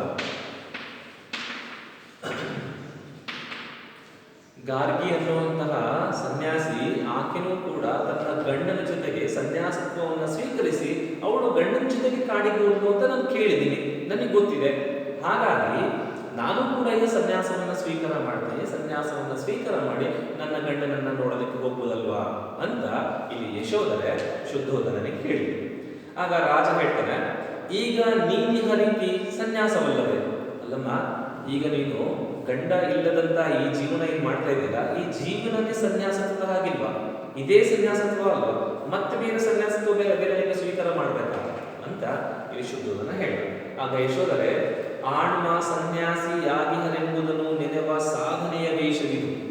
ಇಂದು ನಿಜದಲ್ಲಿ ನಾನು ಸನ್ಯಾಸವನ್ನು ಕೊಂಡು ಪತಿಯೆಡೆಗೆ ಸಾರಿದರೆ. ಏನ್ ಹೇಳ್ತೀರ, ನಾನು ಈಗಿರುವಂತ ಈ ವೇಷ, ಈ ಭೂಷಣ, ಈ ನನ್ನ ದುಃಖ ಇದೆಯಲ್ಲ, ಈ ದುಃಖ ಅಥವಾ ನನ್ನ ಈ ವೇಷ ಏನನ್ನ ಸೂಚಿಸುತ್ತೆ ಅಂತಂದ್ರೆ, ನನ್ನ ಆಣ್ಮ, ನನ್ನ ಪ್ರೀತಿಯ ಗಂಡನಾಗಿರುವಂತ ಪತಿಯಾಗಿರುವಂತ ಸಿದ್ಧಾರ್ಥ ಅವನು ಸನ್ಯಾಸತ್ವ ಸ್ವೀಕರಿಸಿ ಕಾಡಿಗೆ ಹೋಗಿದ್ದಾನೆ ಅನ್ನೋದನ್ನ ಸ್ಮರಣೆ ಮಾಡ್ಕೊಳ್ಳೋದಕ್ಕೆ ಅಂತ ನಾನು ಈ ರೀತಿಯಾಗಿ ಇರ್ತೀನಿ. ಈಗ ನಿಜವಾಗ್ಲೂ ಕೂಡ ನಾನು ಸನ್ಯಾಸತ್ವವನ್ನು ಸ್ವೀಕರಿಸಿ ಕಾಡಿಗೆ ಹೋದ್ರೆ ಅಂತ ಇಲ್ಲಿ ಶುದ್ಧೋಧನಿಗೆ ಹೇಳಿದರು. ಆಗ ರಾಜ, ಪತಿಯೆಡೆಗೆ ಸಾರುವರೆ ಸನ್ಯಾಸವನ್ನು ಕೊಡಲು ಅದನ್ನು ಸನ್ಯಾಸವೆನ್ನುವುದೆಂತು ಅಮ್ಮಾಜಿ. ನೋಡಮ್ಮ, ನೀನ್ ಹೇಳ್ತಾ ಇದೀಯಾ ಗಂಡನನ್ನ ನೋಡೋದಕ್ಕೆ ಅಂತ ನಾನು ಸನ್ಯಾಸತ್ವವನ್ನು ಸ್ವೀಕರಿಸ್ತೀನಿ ಅಂತ ಹೇಳ್ತಾ ಇದೀಯ, ಆದ್ರೆ ಗಂಡನನ್ನ ನೋಡ್ಬೇಕು ಅನ್ನೋಂಥ ಕಾರಣಕ್ಕೆ ನೀನು ಒಂದು ಸನ್ಯಾಸಿನಿ ಆದ್ರೆ ಅದನ್ನ ಯಾರು ಸನ್ಯಾಸ ಅಂತ ಕರೀತಾರೆ, ಅದನ್ನ ಸನ್ಯಾಸ ಅಂತ ಯಾರು ಕರೀತಾರೆ, ಇದು ತಪ್ಪಲ್ವಾ ಅಂತ ಶುದ್ಧೋಧನ ಹೇಳ್ತಾರೆ. ಆಗ ಯಶೋಧರೆ, ನನಗೆ ಕವಿದಿರುವ ಮಂಕನು ನೆನೆಯೇ ನನಗೇ ನಗೆ ಬರುತ್ತಲಿದೆ, ಅಂತೆ ಅಳು ಬರುತ್ತಲಿದೆ, ಇನ್ನು ಏನ ಮಾಡುವುದೋ ತೋರದು, ಎಂತು ನಡೆಯಲಿ ನೀವೇ ಅಪ್ಪಣೆ ಮಾಡಿ ಅದರಂತೆ ನಡೆಯುವೆ. ನನಗೆ ನನ್ನ ಬುದ್ಧಿಗೆ ಮಂಕು ಕವಿದು ಬಿಟ್ಟಿದೆ, ನನ್ನ ಬುದ್ಧಿ ಸರಿಯಾಗಿ ಕೆಲಸ ಮಾಡ್ತಾ ಇಲ್ಲ, ನಾನು ಹುಚ್ಚಿತರ ಆಗೋಗಿದ್ದೀನಿ, ನಾನು ಏನು ಮಾತಾಡ್ತಾ ಇದ್ದೀನೋ ಆ ಮಾತುಗಳನ್ನ ನೆನೆಸ್ಕೊಂಡ್ರೆ ನನಗೇ ನಗು ಬರ್ತಾ ಇದೆ, ಹಾಗೆ ನನಗೆ ಅಳು ಬರ್ತಾ ಇದೆ. ನನ್ನ ಈ ಗೊಂದಲವನ್ನು ನೋಡಿಕೊಂಡು ಮುಂದೇನು ಮಾಡಬೇಕು ಅಂತ ನನಗೆ ಅರ್ಥ ಆಗ್ತಾ ಇಲ್ಲ, ಹಾಗಾಗಿ ದಯವಿಟ್ಟು ನಾನೇನು ಮಾಡಬೇಕು ಅನ್ನೋದನ್ನ ನೀವೇ ಹೇಳಿ ಅಂತ ಶುದ್ಧೋಧನಿಗೆ ಯಶೋಧರೆ ಹೇಳಿ. ಆಗ ರಾಜ ಕುವರನಿಗೆ ಹೇಳಿ ಕಳುಹಿಸುವ, ಅವನಿಷ್ಟವನ್ನು ತಿಳಿದು ಅದರಂತೆ ನಡೆಯುವ. ಆಯ್ತಮ್ಮ, ನೀನು ಇಷ್ಟೊಂದು ನೀನು ಬಲವಂತ ಮಾಡ್ತಾ ಇದೆಯಾ ಅಂತಂದ್ರೆ ಕುವರನಿಗೆ ಅಂದ್ರೆ ನನ್ನ ಮಗನಾಗಿರುವಂಥ ಸಿದ್ಧಾರ್ಥನಿಗೆ ಹೇಳಿ ಈ ವಿಷಯವನ್ನು ಕಳಿಸೋಣ, ಅವನು ಏನು ಹೇಳ್ತಾನೋ ಕೇಳಿಕೊಂಡು ಅದರ ಹಾಗೆ ನಾವು ನಡ್ಕೊಳ್ಳೋಣ ಅಂತ ಆಕೆ ಶುದ್ಧೋಧನ ಯಶೋಧರೆಗೆ ಹೇಳಿದ. ಆಗ ಯಶೋಧರೆ, ಆಗಬಹುದು, ಇಂದು ಬೇಗನು ಕಳುಹಿ. ಆಯ್ತು, ನೀವು ಹೇಳಿದ ಹಾಗೇನೆ ಆಗ್ಲಿ, ನೀವು ಇವತ್ತೇನೆ ಮೊದಲು ಗೂಢಚಾರವನ್ನ ಗುಪ್ತಚಾರವನ್ನ ಅವ್ರು ಎಲ್ಲಿದ್ದಾರೋ ಅಲ್ಲಿಗೆ ಕಳಿಸಿ ಆ ವಿಷಯವನ್ನ ಅವರಿಗೆ ತಿಳಿಸಿ ಅಂತ ಹೇಳಿ. ಆಗ ರಾಜ, ಕಳುವೆನು ಯಾರಲ್ಲಿ? ಆಯ್ತು, ನೀನು ಹೇಳಿದ ಹಾಗೆ ಬೇಹಿನವರನ್ನ ಅಥವಾ ಗೂಢಚಾರವನ್ನ ಕಳಿಸೋಣ ಅಂತ ಅಲ್ಲೇ ಇರುವಂತ ವ್ಯಕ್ತಿಗಳನ್ನ ಕೂಗಿದ. ಯಾರಲ್ಲಿ, ಯಾರಿದ್ದೀರಾ ಬನ್ನಿ ಅಂತ ಕೂಗಿದ. ಆಗ ರಾಹುಲ್ ಹೇಳ್ತಾರೆ, ತಾತ, ಅಣ್ಣನ ನೋಡಿ ಯಾರನ್ನೋ ಕಳುಹಿರ, ನಾ ಹೋಗಿ ಬರುವೆ, ನನ್ನನ್ನು ಕಳುಹಿ. ಅಂದ್ರೆ ತಾತನಿಗೆ ಶುದ್ಧೋಧನಿಗೆ ರಾಹುಲ್ ಹೇಳ್ತಾನೆ, ಅಣ್ಣನನ್ನ ನೋಡೋದಕ್ಕೆ, ಅಣ್ಣ ಅಂದ್ರೆ ಇಲ್ಲಿ ತಂದೆ, ತನ್ನ ತಂದೆಯಾಗಿರುವಂತಹ ಸಿದ್ಧಾರ್ಥನನ್ನ ನೋಡೋದಕ್ಕೆ ಬೇರೆ ಯಾರನ್ನೋ ಕಳಿಸ್ತೀರಾ, ಬೇರೆ ಯಾರು ಯಾಕೆ ಹೋಗ್ಬೇಕು, ನಾನೇ ಹೋಗ್ತೀನಿ, ನನ್ನನ್ನೇ ಕಳುಹಿ ಅಂತ ಹೇಳ್ತಾರೆ. ಆಗ ಯಶೋಧರೆ, ಅಣ್ಣಯ್ಯ, ಮೊದಲು ಬೇಹಿನ ಜನರು ಹೋಗಿ ಅವರಿಚ್ಛೆಯನ್ನು ತಿಳಿದು ಮರಳಲಿ. ಸೊ ಆಗ ಯಶೋಧರೆ ತನ್ನ ಮಗನಿಗೆ ಹೇಳ್ತಾರೆ, ನೋಡಪ್ಪ ರಾಹುಲ, ಮೊದಲು ಆ ಬೇಹಿನವರು ಅಥವಾ ಗೂಢಚಾರರು ಹೋಗಿ ನಿಮ್ಮ ತಂದೆಯ ಇಚ್ಛೆ ಆಸೆ ಏನಿದೆ, ಅವರ ಬಯಕೆ ಏನಿದೆ ಅನ್ನೋದನ್ನ ತಿಳ್ಕೊಂಡು ಬರಲಿ, ಆಮೇಲೆ ನೀನು ಹೋಗುವಂತೆ ಅಂತ ಹೇಳಿ. ಆಗ ರಾಹುಲ, ಮತ್ತೆ ಹೋಗುವುದಂತೆ, ಮತ್ತೆ ನಾನಲ್ಲೇ, ನಾನು ಈಗಲೇ ಹೋಗಬೇಕು, ನಿಮಗೇನು, ಅಣ್ಣನನ್ನು ನೋಡಿದಿರಿ, ನೋಡಬೇಕೆಂದ ಆಸೆ ಅಷ್ಟು ಬಲವಾಗಿಲ್ಲ, ನಾನವರ ನೋಡಿಲ್ಲ, ಇನ್ನೆಷ್ಟು ದಿನಕ್ಕೆ ನೋಡುವುದು? ಅಮ್ಮಾಜಿ, ನಿನಗೆ ಭಯ ಬೇಡಮ್ಮ, ನಾ ಮರಳಿ ಬಹೆನಮ್ಮ, ನಿಜವಾಗಿಯೂ ಬಹೆನು, ಅಲ್ಲಿಯೇ ನಿಲ್ಲನಮ್ಮ, ನನ್ನ ಕಳುಹಿಸಮ್ಮ, ಅವರನ್ನ ಕರೆತರುವೆನು. ತಾತ, ನನ್ನನ್ನು ಕಳುಹಿ, ನಾ ಮರಳಿ ಬರುವೆನು. ಅಣ್ಣನನ್ನು ನೋಡಬೇಕೆಂದು ಅವರೊಡನಿದ್ದು ಮಾತಾಡಬೇಕೆಂದು ನನಗೆ ಬಹು ಆಸೆ ಇದೆ. ನೋಡಿ, ಇಲ್ಲಿ ರಾಹುಲ ಏನ್ ಹೇಳ್ತಿದ್ದಾನೆ, ರಾಹುಲನಿಗೆ ಸಿಟ್ಟು ಬಂದಿದೆ ತಾಯಿಯ ಮೇಲೆ, ಅದಕ್ಕೆ ಹೇಳ್ತಿದ್ದಾನೆ ಮತ್ತೆ ಹೋಗೋದಂತೆ. ಮತ್ತೆ ನನಗೆ ಅದೆಲ್ಲ ಗೊತ್ತಿಲ್ಲ, ನಾನೊಲ್ಲೆ, ನಾನು ಈಗಲೇ ಹೋಗ್ಬೇಕು. ನಿಮಗೇನು, ನೀವು ಅಣ್ಣನನ್ನ ನೋಡಿದಿರ ಅಂದ್ರೆ ತಂದೆಯನ್ನ ನೋಡಿದಿರ, ನೀವು ಆತನನ್ನ ಮತ್ತೆ ನೋಡಬೇಕು ಅನ್ನುವಂಥ ಆಸೆ ನಿಮ್ಮಲ್ಲಿ ಬಲವಾಗಿಲ್ಲ, ಆದ್ರೆ ನಾನು ಅವ್ರನ್ನ ನೋಡೇ ಇಲ್ಲ, ಇನ್ನೆಷ್ಟು ದಿನಕ್ಕೆ ಅಂತ ನೋಡೋದು ನಾನು ಅವ್ರನ್ನ. ಹಾಗಾಗಿ ಅಮ್ಮ, ನನ್ನನ್ನು ಕಳಿಸಮ್ಮ, ನಾನು ಹೋಗಿ ಅವ್ರನ್ನ ನೋಡ್ಕೊಂಡು ಪುನಃ ವಾಪಸ್ ಬರ್ತೀನಮ್ಮ, ಅಲ್ಲೇ ನಾನು ಇರೋದಿಲ್ಲ, ಖಂಡಿತವಾಗಿ ಮತ್ತೆ ವಾಪಸ್ ಬರ್ತೀನಿ ಅಂತ ಹೇಳ್ತಾರೆ. ಜೊತೆಗೆ ತನ್ನ ತಾತನಿಗೂ ಕೂಡ ಹೇಳ್ತಿದ್ದಾನೆ, ತಾತ, ನನ್ನನ್ನು ಕಳುಹಿ, ನನ್ನನ್ನೇ ಕಳಿಸ್ಲಿ ನೀವು, ನಾನು ಮತ್ತೆ ಮರಳಿ ಬರ್ತೀನಿ, ಅಣ್ಣನನ್ನು ನೋಡಬೇಕೆಂದು, ಅವರೊಡನೆ ಇರಬೇಕು ಅಂತ, ಅವ್ರ ಜೊತೆಗಿದ್ದು ಮಾತಾಡಬೇಕು ಅಂತ ನನಗೆ ತುಂಬಾ ಆಸೆ ಆಗ್ತಾ ಇದೆ, ಹಾಗಾಗಿ ನನ್ನನ್ನೇ ಕಳಿಸಿ ಅಂತ ಹೇಳ್ತೀನಿ.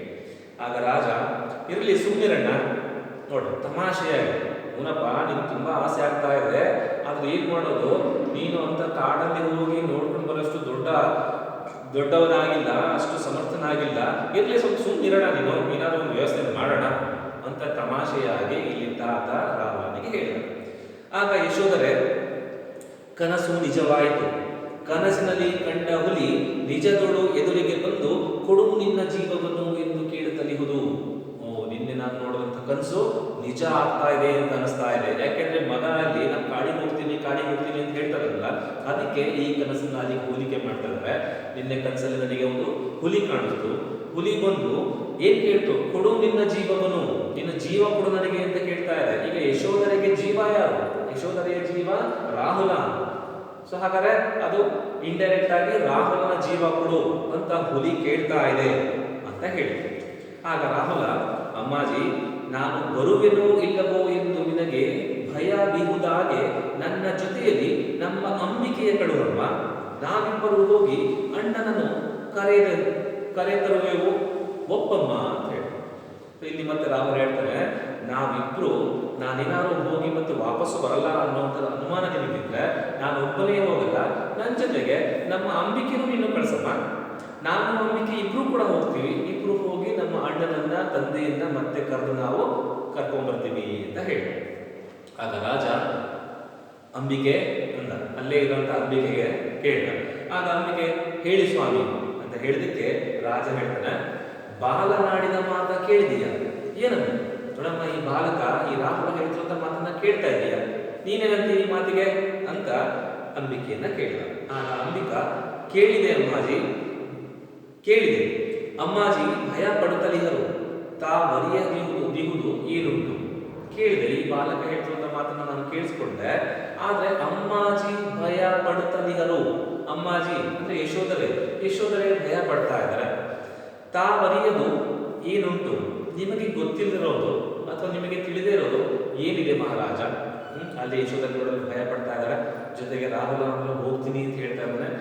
ಇದು ನಿಮಗೇನು ಗೊತ್ತಿಲ್ಲದಿರೋ ವಿಚಾರ ಅಲ್ಲ, ನೀವು ಹಿಂಗೆ ಹೇಳ್ತೀರ, ಹಾಗಾಗಲಿ ಅಂತ ಹೇಳಿ. ಆಗ ಯಶೋಧರೆ ಹೇಳ್ತಾನೆ, ರಾಜ ಹೇಳ್ತಾನೆ, ಅಮ್ಮಾಜಿ ಏನೆಂದೆ, ಅಂಬಿಕೆಯ ಜೊತೆಯಲ್ಲಿ ರಾಹುಲನ ಕಳುಹಿಸಲು ಧೈರ್ಯವಾಗಿರಬಹುದು, ಏನ ಹೇಳಿ? ನೋಡಮ್ಮ ಯಶೋಧರೆ, ಅಂಬಿಕೆಯ ಜೊತೆಯಲ್ಲಿ ರಾಹುಲನ್ನ ಕಳಿಸೋದಕ್ಕೆ ನಿನಗೆ ಧೈರ್ಯ ಇದೆ ಅಂತ ಅನ್ಕೊಳ್ತೀನಿ, ಅಥವಾ ಅಂಬಿಕೆ ಜೊತೆಗೆ ಕಳಿಸೋದಕ್ಕೆ ನೀನು ಒಪ್ಕೊಳ್ತೀಯಾ ಅಂತ ಅನ್ಕೊಂಡಿದ್ದೀನಿ, ನೀನೇನಂತೀಯಾ ಅಂತ ಶುದ್ಧೋಧನ ಯಶೋಧರೆಗೆ ಕೇಳಿ. ಆಗ ಯಶೋಧರೆ, ನನಗೆ ಯಾವುದೂ ತೋಚದಿದೆ, ಅವರ ನೋಡುವ ಪುಣ್ಯ ನನ್ನ ಈ ಕಣ್ಗಳಿಗೆ ಇರುವುದೋ ಇಲ್ಲವೋ ನಾನರಿಯೇನು, ನನಗೇನು ಹೇಳಬೇಕು ಅಂತ ನನಗೆ ಅರ್ಥ ಆಗ್ತಾ ಇಲ್ಲ, ತೋಚ್ತಾ ಇಲ್ಲ. ಅವರನ್ನ, ಸಿದ್ಧಾರ್ಥನನ್ನ, ನನ್ನ ಪತಿಯನ್ನ ನಾನು ನೋಡ್ತೀನೋ ಇಲ್ವೋ, ಅಥವಾ ನೋಡುವಂತ ಪುಣ್ಯ ಈ ನನ್ನ ಕಣ್ಣುಗಳಿಗೆ ಇದೆಯೋ ಇಲ್ವೋ ನನಗೆ ಗೊತ್ತಾಗ್ತಾ ಇಲ್ಲ. ಹಾಗೆ ಬಾಲಕನು ತನ್ನ ತಂದೆಯ ನೋಡಬೇಕೆಂದು ಆಶಿಸಲು ಬೇಡವೆನ್ನುವುದು ಸರಿಯೇ ಎಂದು ಆಂತರ್ಯ ಸಂದೇಹದೊಳಗಿರುವುದು. ಈ ಬಾಲಕ ತನ್ನ ತಂದೆಯನ್ನ ನೋಡ್ತೀನಿ ಅಂತ ಹೇಳ್ತಾ ಇದ್ದಾನೆ. ಹೀಗೆ ತಂದೆಯನ್ನ ನೋಡ್ತೀನಿ ಅಂತ ಹೇಳಿದಾಗ ಅದನ್ನ ಬೇಡ ಅಂತ ಹೇಗೆ ಹೇಳಿ, ಅಥವಾ ಬೇಡ ಅಂತ ಹೇಳಬೇಕೋ ಬೇಡವೋ ಅಂತ ನನ್ನ ಆಂತರ್ಯದಲ್ಲಿ, ನನ್ನ ಮನಸ್ಸಿನಲ್ಲಿ ನನಗೆ ಚಿಂತೆ ಆಗ್ತಾ ಇದೆ, ನನ್ನ ಮನಸ್ಸಿನಲ್ಲಿ ಗೊಂದಲ ಆಗ್ತಾ ಇದೆ. ಹೋಗು ಅಂತ ಹೇಳೋ ಅಥವಾ ಬೇಡ ಅಂತ ಹೇಳೋ?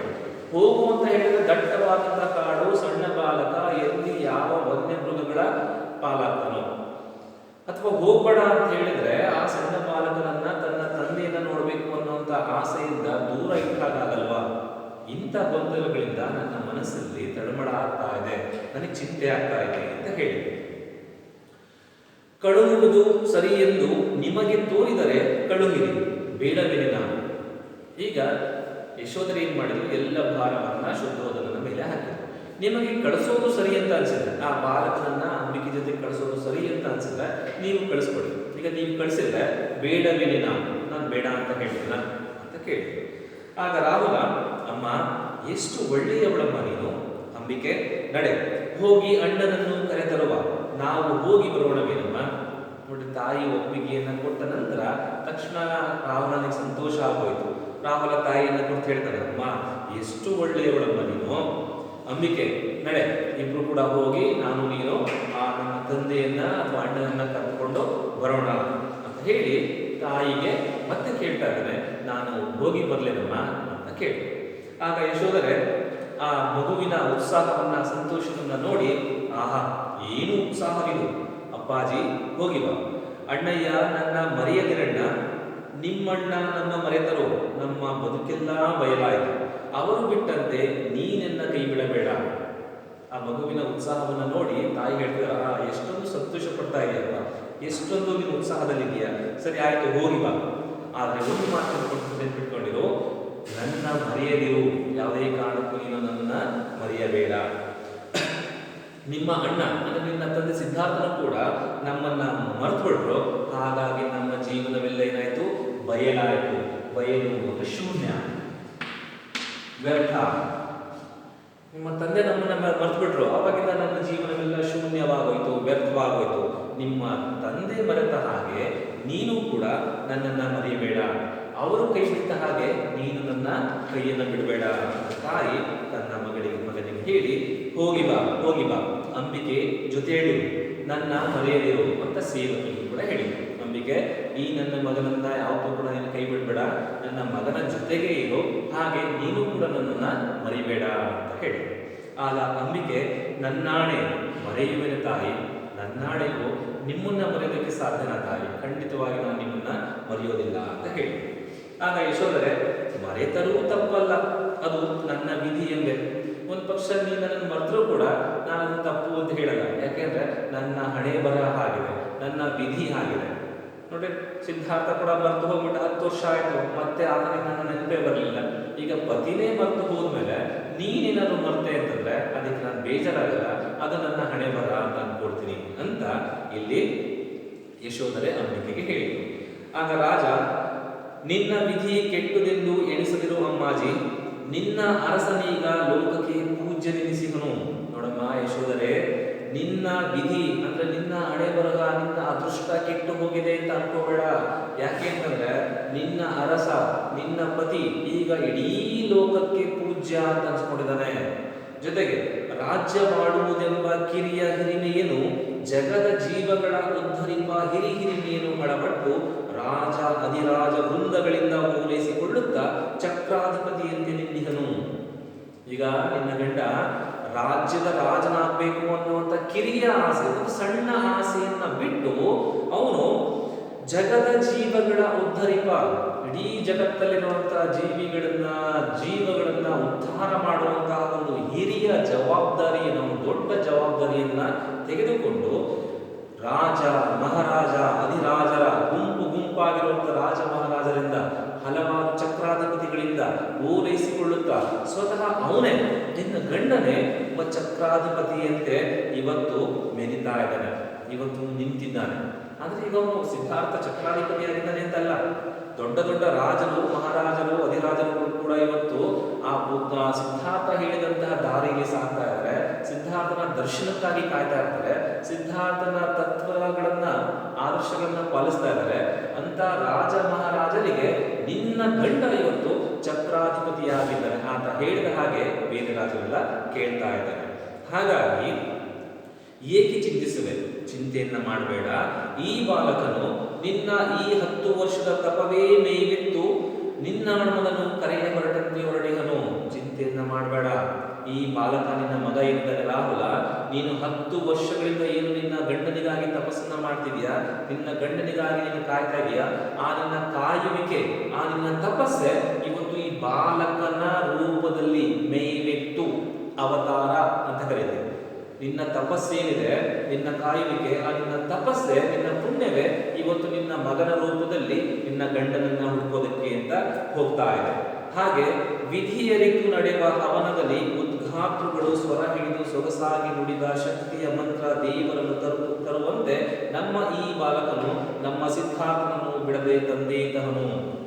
ಯಾವ ರೀತಿ ಹೋಮಗಳನ್ನ ಹವನಗಳನ್ನ ಮಾಡುವಾಗ ಉದ್ಘಾತೃಗಳು ಅಂತಂದ್ರೆ ಆ ಋತ್ವಿಜರು, ತಪಸ್ವಿಗಳು, ಋಷಿ ಮುನಿಗಳು ಹೋಮಗಳನ್ನ ಮಾಡುವಾಗ ಶ್ಲೋಕಗಳನ್ನ ಮಂತ್ರಗಳನ್ನ ಉಚ್ಚಾರ ಮಾಡಿ ದೇವರನ್ನ ಹೇಗೆ ಪ್ರತ್ಯಕ್ಷ ಮಾಡ್ತಾರೋ, ದೇವರನ್ನ ಹೇಗೆ ಭೂಮಿಗೆ ಕರೆದು ತರ್ತಾರೋ, ಅದೇ ರೀತಿಯಾಗಿ ನಿನ್ನ ಮಗನು ಕೂಡ ಇವತ್ತು ನಿನ್ನ ಗಂಡನನ್ನ ಖಂಡಿತವಾಗಿ ಹುಡುಕಿಕೊಂಡು ಕರೆದು ತಂದೆ ತರುತ್ತಾನೆ. ನಿನ್ನ ಮಗನಲ್ಲಿ ಆ ಶಕ್ತಿ ಇದೆ, ನಿನ್ನ ಮಗ ನಿನ್ನ ಗಂಡನನ್ನ ಇಲ್ಲಿಗೆ ಕರೆದು ತರ್ತಾನೆ. ಹಾಗಾಗಿ ಬಾ ನನ್ನ ಅಣ್ಣಯ್ಯ, ತಾಯಿಗೆ ಅಭಿವಂದಿಸು. ಇಲ್ಲಿ ಆ ಶುದ್ಧೋಧನ ತನ್ನ ಮೊಮ್ಮಗನಾಗಿರುತ್ತಲ್ಲ ರಾಹುಲನಿಗೆ ಹೇಳ್ತಾನೆ, ಬಾ ರಾಹುಲ, ಬಾ ನನ್ನ ಅಣ್ಣಯ್ಯ, ನಿನ್ನ ತಾಯಿಗೆ ಅಭಿವಂದಿಸು, ನಿನ್ನ ತಾಯಿಗೆ ನಮಸ್ಕಾರವನ್ನ ಮಾಡಿ ಆಕೆಯ ಆಶೀರ್ವಾದವನ್ನ ಪಡೆದುಕೋ. ಹಾಗೆ ಬಹು ಹಿರಿಯ ಜೀವವಯ್ಯ ನಿನ್ನ ತಾಯಿಯದು, ಬಹು ಹಿರಿಯ ತಪ ಪುಣ್ಯ ಬೀಳ್ಕೊಳ್ಳುವ ಮೊದಲಲ್ಲಿ ಹರಕೆಯನ್ನು ಕೊಡು, ಇಲ್ಲಿ ಬಾ, ಒಮ್ಮೆ ವಂದಿಸು. ಮತ್ತೆ ಮೊಮ್ಮಗನಿಗೆ ಹೇಳ್ತಾ ಇದ್ದಾನೆ ಶುದ್ಧೋಧನ, ನೋಡಯ್ಯ, ನಿನ್ನ ತಾಯಿಯ ಜೀವ ಇದೆಲ್ಲ, ಇದು ಬಹು ಹಿರಿಯ ಜೀವ, ಇದು ತುಂಬಾ ಪುಣ್ಯಗಳನ್ನ ಮಾಡುವಂತ ಜೀವ. ಗಂಡನಿಗಾಗಿ ಇಷ್ಟು ವರ್ಷಗಳ ಕಾಲ ತಪಸ್ಸನ್ನ ಆಚರಿಸಿರುವಂತ ಹಿರಿಯ ಜೀವ. ಇಂಥ ಜೀವಕ್ಕೆ ನೀನು ಅಭಿವಂದಿಸು, ನಮಸ್ಕಾರವನ್ನು ಮಾಡು, ಆಕೆಯ ಆಶೀರ್ವಾದವನ್ನು ಪಡೆದುಕೋ, ಬಾ ಇಲ್ಲಿ ಅಂತ ಆಕೆಯ ತಾಯಿಯ ಆಶೀರ್ವಾದವನ್ನು ಪಡೆಯೋದಕ್ಕೆ ಅಂತ ಶುದ್ಧೋಧನ ಮೊಮ್ಮಗನಾಗಿರುವಂತಹ ರಾಹುಲನನ್ನ ಕರೆದ. ತಾಯಿ ತಂದೆಗಳ ಪುಣ್ಯ ನಿನ್ನಲ್ಲಿ ಫಲಿಸಲಿ, ಸಿದ್ಧಾರ್ಥನನ್ನು ಕರೆದಂತಹ ಕಾರ್ಯದಲ್ಲಿ ನೀನು ಸಿದ್ಧಾರ್ಥನಪ್ಪಂತೆ ದೇವರು ಕಳಿಸಲಿ. ನಿನ್ನ ತಾಯಿಗಳು ನಿನ್ನ ತಂದೆಗಳು ಮಾಡುವಂತಹ ಪುಣ್ಯ ನಿನ್ನಲ್ಲಿ ಫಲಿಸಲಿ, ಆ ಒಂದು ಅವರ ಪುಣ್ಯ ನಿನ್ನಲ್ಲಿ ಫಲ ಕೊಡಲಿ, ನೀನು ಹೋಗ್ತಿರೋದು ಕೆಲಸದಲ್ಲಿ ನಿನಗೆ ಜಯ ಸಿಗಲಿ. ಹಾಗೆ ಸಿದ್ಧಾರ್ಥನನ್ನು ಕರೆದು ತರೋದಕ್ಕೆ ಅಂತ ನೀನೇನು ಇವತ್ತು ಹೋಗ್ತಾ ಇದೆಯಾ, ಆ ಕಾರ್ಯದಲ್ಲಿ ಸಿದ್ಧಾರ್ಥನಂತೆಯೇ ಅಂದರೆ ನಿನ್ನ ತಂದೆಯ ಹಾಗೆ ನಿನಗೆ ದೇವರ ಕಳೆ ಸಿಗಲಿ, ದೇವರ ದಯೆ ನಿನ್ನ ಜೊತೆಗಿರಲಿ. ಹಾಗೆ ಆ ಕೆಲಸದಲ್ಲಿ ಸಿದ್ಧಾರ್ಥನನ್ನ ತಂದೆಯನ್ನ ನೀನು ಕರೆದು ತರೋದಕ್ಕೆ ಅಂತ ಹೋಗ್ತಾ ಇದೆಯಲ್ಲ, ಆ ಕೆಲಸದಲ್ಲಿ ನಿನಗೆ ವಿಜಯವಾಗಲಿ, ನಿನಗೆ ಜಯವಾಗಲಿ ಅಂತ ಶುದ್ಧೋಧನನು ಕೂಡ ಆ ರಾಹುಲನಿಗೆ ಹರಸಿ ಆಶೀರ್ವದಿಸಿ ಅಂಬಿಕೆ ಜೊತೆಗೆ ಕಾಡಿಗೆ ಕಳಿಸಿಕೊಟ್ಟಂತ ಪ್ರಸಂಗ. ಇದು ಮಾಸ್ತಿ ವೆಂಕಟೇಶ ಅಯ್ಯಂಗಾರ್ ಅವರು ಬರೆದಿರುವಂತಹ ಯಶೋಧರಿ ಅನ್ನುವಂಥ ನಾಟಕದ ಒಂದು ಚಿತ್ರಣ. ಮುಂದಿನ ತರಗತಿ